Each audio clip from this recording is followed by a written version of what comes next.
երեխաներին ոչ թե պետք է դաստիարակել այդ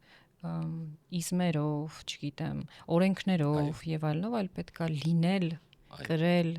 ամեն օր օրինակ ծառայել, որովհետեւ գիտեք, այո, հենց անգամ չփորձել անուն տալ, պետք էլ չի անուն տալ։ Եթե հարց կհնչի եւ ձևակերպման կարիք լինի, հնարավորինս առանց պաթոսի, առանց իզմերությունների կարելի է դա բացատրել, գոնե փորձել։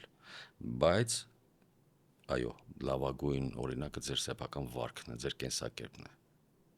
ձեր որոշումներն է, դուք ոնց եք իրավիճակներին իրավիճակներին նայում, ոնց եք արձագանքում իրավիճակներին, դրա համար եթե շատ եք շփվում իր այլ ժամանակ եք անցկացնում, ոնց էլ չի լինի կյանքում իրավիճակներ են պատահում, որտեղ պետք է որոշումներ կայացնել։ Եվ երեխան տեսնելով, որ հայրը, մայրը այսպես է արձագանքում,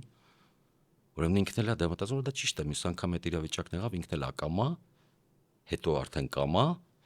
ինքը նույն կերպ է արձագանքելու, եղավ արժեքը փոխանցվեց։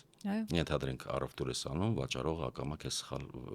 գումար վերադարձնում ավել։ Հիմա եթե ծնողը կիսվում ասում, «Վայ, տեսար ավել տվեց», տարավ հետ տվեց, մյուս անգամ երեխան էլ կյանքում, եթե մի պահ գայթակղվի էլ, որ կարելի է հետ չտալ, ինքը հիշելով իր ծնողին, կտանի հետ կտա։